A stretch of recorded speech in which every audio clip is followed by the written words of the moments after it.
सभी दर्शकों को जय श्री राम। बात करने वाले हैं नवंबर का महीना आपके लिए कैसा रहने वाला है।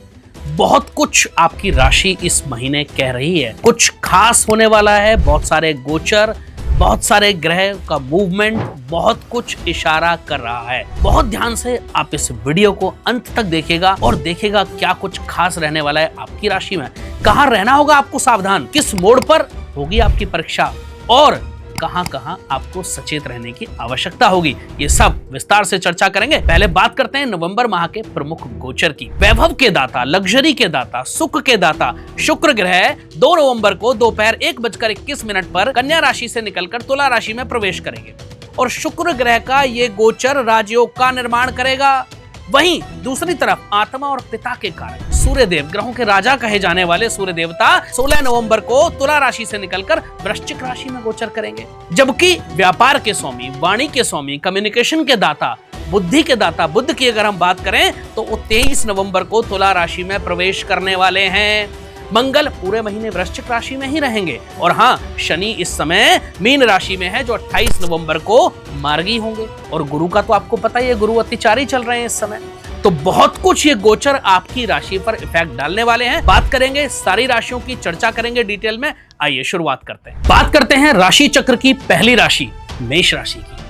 सूर्यदेव 16 नवंबर तक नीच राशि तुला के 7वें भाव में गोचर करेंगे। आपको अपने रिश्तों को संभाल करके रखना होगा। शुरुआत रिलेशनशिप से ही करते हैं। इस समय हस्बैंड वाइफ के बीच में डिस्प्यूट बने रहेंगे। अगर आप किसी रिश्ते में हैं तो बहुत संभल करके अपने रिश्ते में आगे बढ़िएगा, क्योंकि कहीं ना कहीं दिक्कत आनी निश्चित है। और हाँ, सावधानी के साथ किसी भी रिश्ते को आप बहुत सुलझता के साथ आगे बढ़ाएंगे तो आपका जीवन बेहतर होगा। दूसरी बहुत इंपॉर्टेंट चीज, अगर आप अपने रिश्ते को शादी में कन्वर्ट करना चाह रहे हैं तो थोड़ा सा खुद को समय दें, आपके लिए बेहतर रहेगा।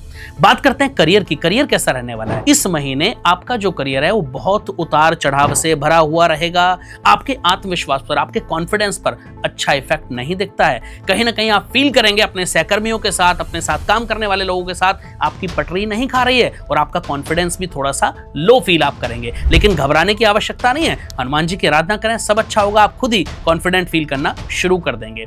बात करें आपकी हेल्थ की। इस महीने आपकी इम्यूनिटी थोड़ी सी वीक रहने वाली है। अपनी सेहत का ध्यान रखें, खाने पीने का ध्यान रखें। हो सके तो बाहर की चीजें खाने से आपको बहुत ज्यादा बचना होगा।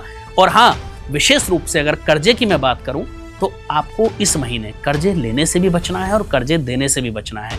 क्या उपाय करें, कैसे कर्जों में आप कमी कर सकते हैं अपने जीवन में? मंगलवार के दिन कर्जे लेना और कर्जे देना आपको दोनों बंद करना ही पड़ेगा। और कोशिश करें, अगर कोई आपके ऊपर EMIs हैं, चाहे वो क्रेडिट कार्ड की हो, चाहे वो आपके लोन्स की EMIs हो, आप प्रयास करें कि उसको मंगलवार के दिन चुकाएं। लेकिन पर्सनल कोई कर्जा आपको मंगलवार को न लेना है न देना है, ये विशेष ध्यान रखें। क्या उपाय आप कर सकते हैं?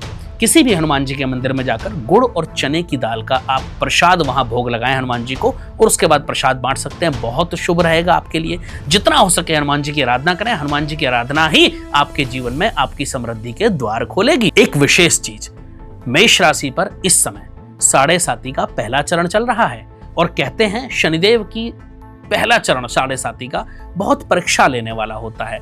तो इस महीने शनिदेव विशेष रूप से, इनफैक्ट जब तक ये 7.5 का पहला चरण रहेगा आपकी परीक्षा बहुत रहेगी। अब शनिदेव को तो न्यायाधीश कहा गया है, कर्मों का फलदाता कहा गया है, तो आपको ध्यान क्या रखना है कि आपके हाथ से किसी का बुरा ना होने पाए।